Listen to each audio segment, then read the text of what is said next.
The Golden Ambrosian Republic was a short-lived government founded in Milan by members of the University of Pavia with popular support. With the aid of Francesco Sforza, they held out against the forces of Venice. But after a betrayal, Sforza defected and captured Milan to become Duke himself, abolishing the Republic. History. Foundation. When Filippo Maria Visconti, Duke of Milan, died on the 13th of August 1447, the city was thrown into confusion by the unexpectedness of the Duke's expiration and the quick way in which the claimants to the title acted. Filippo Maria had no heir through male bloodlines, but the day before his death had written a will dedicating the duchy to Alfonso V of Aragon. Among the other claimants were Charles, Duke of Orleans, nephew of Filippo Maria through his mother Valentina Visconti, Filippo's cousins Albert and Sigismund of the House of Habsburg, great-grandsons of Bernardo Visconti, and Frederick III, Holy Roman Emperor, who declared that the duchy reverted to the Holy Roman Empire on the extinction of male heirs. But the two most prominent candidates supported by the Milanese population were Alfonso of Aragon and Francesco Sforza, the Duke's son-in-law by marriage to his illegitimate daughter, Bianca Maria Visconti. The Bracceschi, supporters of the King of Aragon, seized the castello on the night of the 13th, almost before Filippo Maria died, forcing the captains to swear allegiance to Alfonso. Despite the general support for either Alfonso or Sforza, other influential citizens believed that the old republic could be restored. Learned bodies, such as the College of Jurisprudence in Pavia, painted the days of the old republic as a golden age. The merchants,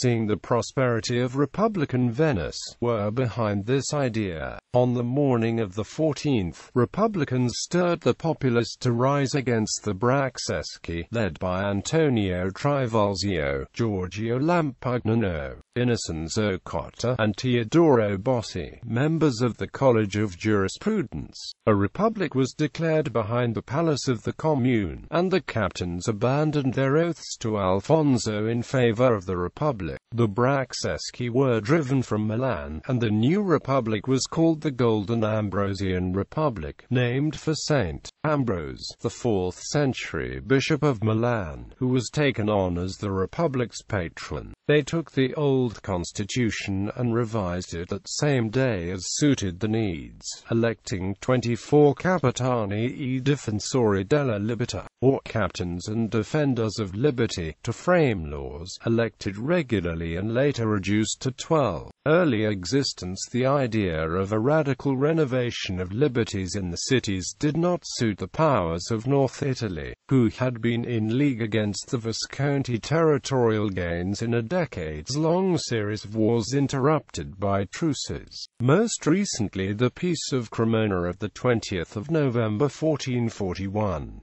Venice was already at war with Milan, and the Republic was struck a sore blow as previously Milanese cities, including Pavia, Lodi, and Piacenza, defected or declared their independence. Besides the loss of support and defensive locations, the drop in revenue also caused a brief financial crisis resolved by the imposition of new taxes. Venice, now occupying Lodi and Piacenza, refused to listen to Milan's pleas for peace. Milan turned to Francesco Sforza, the greatest military leader of his day, offering him the position of Captain General and the city of Brescia. Although he wished, and indeed planned, to succeed his father-in-law as Duke, he decided to accept the position and promised rewards. A draft was declared in Milan on the 13th of September. Sforza quickly captured independent Pavia when his mother-in-law persuaded the city's ruling condottiero to relinquish it to him, and the Republic grudgingly allowed him to keep it with the title of Count, fearing that the Pavians and the large arsenal might instead offer themselves to Venice if they refused. Sforza promised the Pavians no new taxes, respect for the old laws,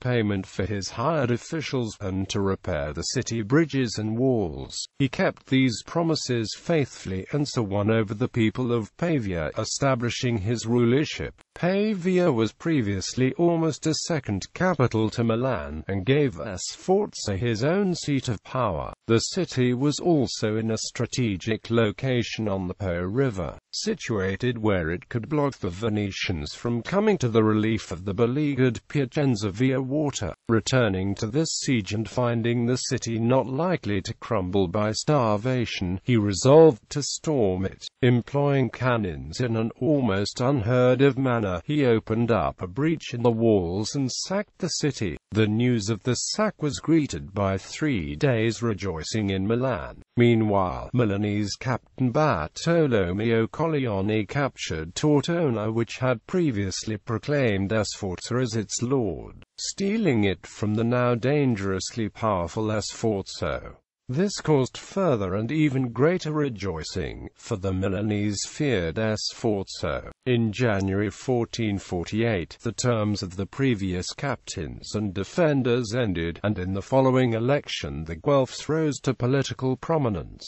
Being especially adverse to Sforza, they entered peace negotiations with Venice, which, also threatened by Sforza's growing power, was willing to come to terms, albeit dictated by herself. 2 of the Ghibellines who helped to found the Republic, namely Lampugnano and Bossi, stirred the populace against the Guelphs in a massive demonstration before the court of Arango. The Council of 900 was forced to abandon its plans for peace, and Sforza was given the go-ahead for his next campaign to seize the Adda River. Sforza's plans were voted down by the Republic in favor of more traditional tactics, namely besieging Lodi directly. While this happened, the Venetian fleet under Andrea Quarini assaulted the bridge of Cremona. However, Sforza's wife Bianca was there, and led the defense until her husband relieved the city. The Venetian fleet withdrew and entrenched while it waited for the arrival of the Venetian army. Sforza trapped the fleet behind its defenses and, with his unorthodox use of artillery, utterly destroyed or captured every one of the 70 ships. This victory was celebrated in Milan, but the leaders of the Republic still feared Sforza, and sent him off to occupy him with the Guerra d'Adda, while Lodi and Caravaggio were besieged, hoping that their fall would end the war. But ultimately the forces were brought together at Caravaggio, and both Sforza's Milanese and the Venetian army under Micheletto Attendolo gathered there. The siege remained unbroken throughout July and until the 15th of September, when Attendolo launched a surprise attack on Sforza, so rapid that he did not even have time to buckle on his armor. What might have been a rout Sforza turned into a great victory, as he set the example for his troops on the front line and utterly defeated the Venetian army, capturing 3 generals.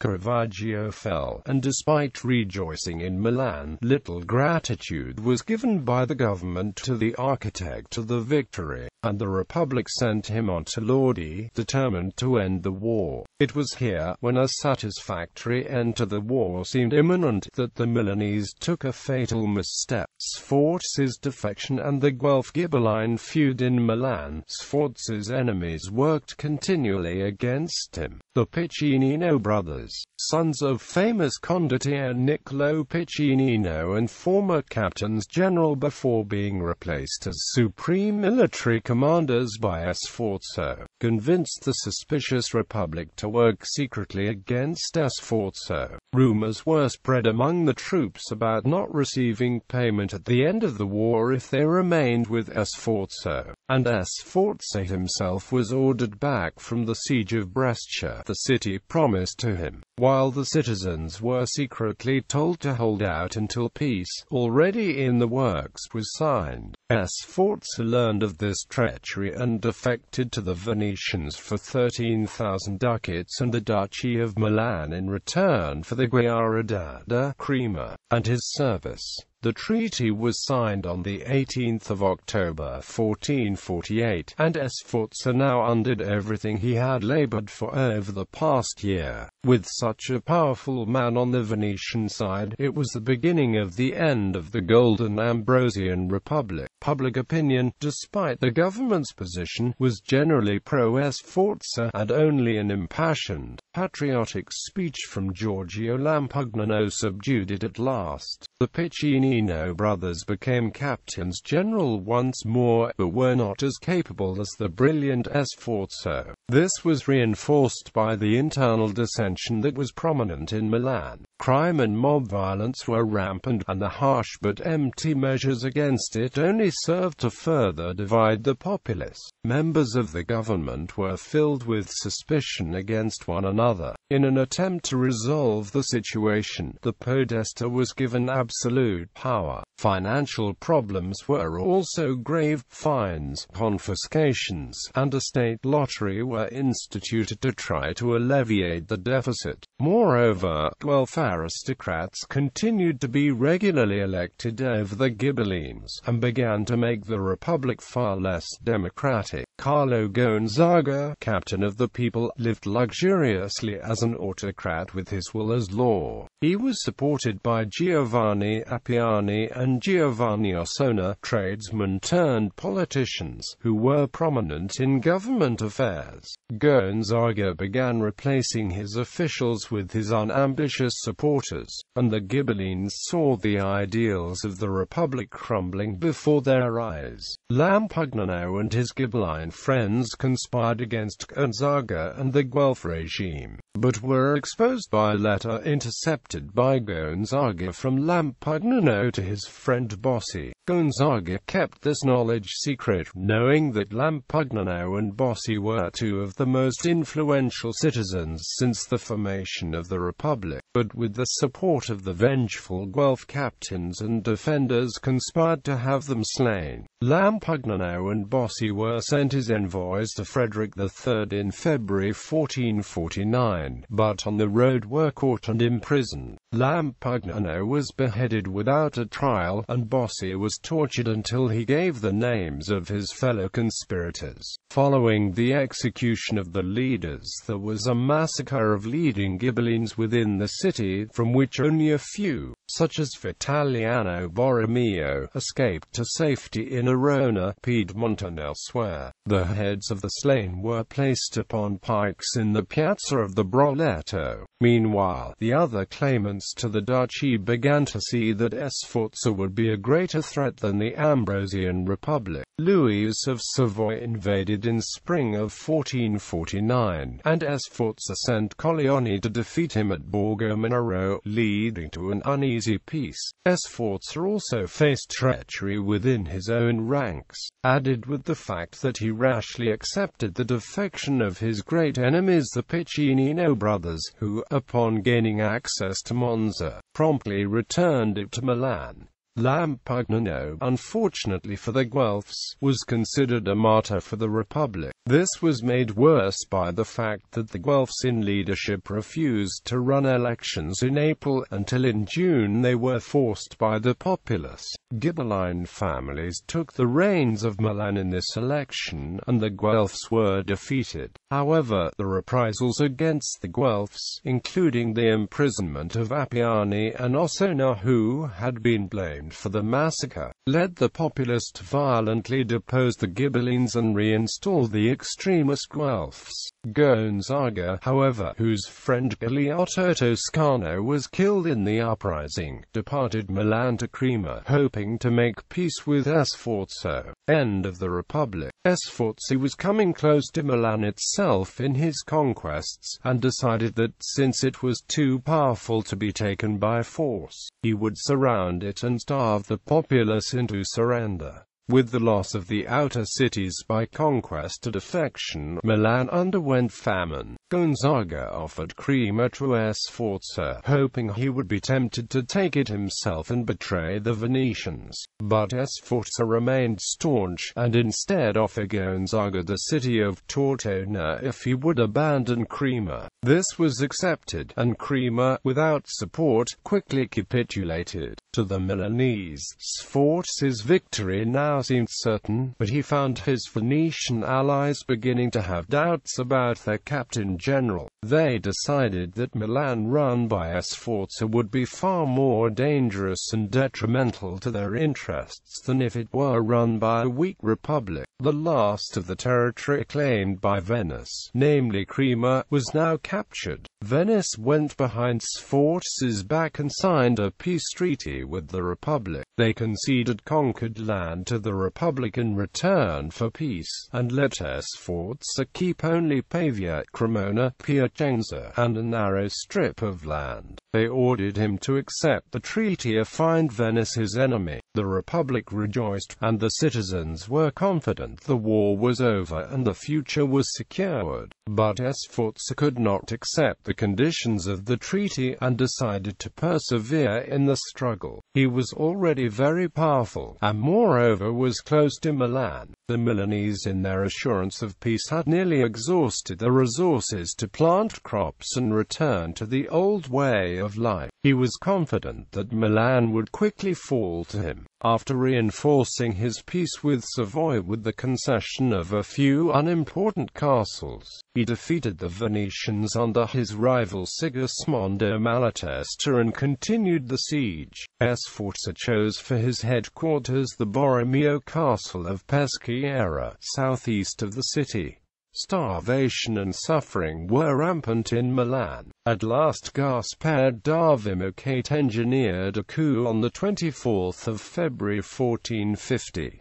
The next day the citizens met, but the suggestions and opinions were of great variety, save that all condemned Venice for its apparent apathy. D'Avimocate convinced the people to surrender to Sforza.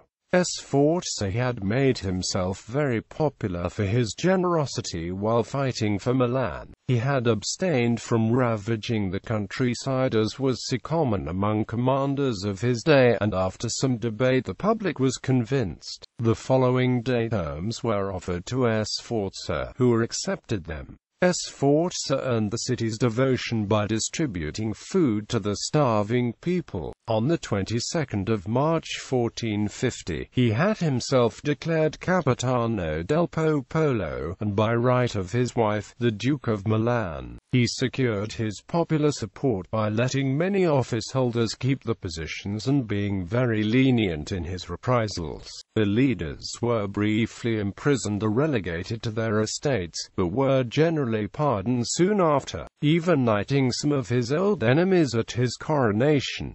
Ghibellines were allowed to return in safety and were restored to favor. Aftermath: Sforza remained at war with Venice for years after the downfall of the Ambrosian Republic. Venice allied herself with the Kingdom of Naples, previously a contender for the succession of Milan. Sforza, however, allied himself with his friend Cosimo de' Medici of Florence against Venice and Aragonese Naples. The continued war was finally closed by the Peace of Lodi in 1454 with the House of Sforza as the established rulers of the Duchy of Milan. During its 3-year existence, the Ambrosian Republic won 2 major battles. The Lombards defeated the French at the Battle of Bosco Marengo in 1447 and the Venetians at the Battle of Caravaggio in 1448. It was those victories that ensured the Republic all the territory of the former Duchy of the Republic. Niccolò Machiavelli remarked, in order to create a republic in Milan it would be necessary to exterminate all the nobility. For there are among the nobles so many exalted personages that the laws do not suffice to repress them, and they must needs be kept under by a living voice and a royal power. First Capitani e Difensori. The leading magistrates of the city, the Capitani e Difensori, were in charge of the government, elected every 6 months beginning in August 1447. They were originally numbered 24 but were eventually reduced to 12. Porta Oriental Giovanni Maliani, Giovanni Moriziani, Rolando Oldrado Lampugnani, Giovanni Olgiati, Porta Romana Bartolomeo Visconti, Giovanni Omodii, Giacomello Trivolzio, Antonio Visconti, perhaps Antonio Trivolzi, Porta Ticini's Giorgio Piatti, Giovanni Crotti, Ambrogio Lomazzo, Giovanni Cami, Porta Virgilina of Italiano Borromeo, Guarnerio Castiglione, Giacomo Coiro, Simone Meraviglia, Porta Comacina Giacomo Dugnani, Giorgio Lampugnani, Luisino Luigi Bossi, Francesco Casati, Porta Nuova Bartolomeo Marone, Pietro Cotta, Dionigi Biglia, Gliotto Toscani,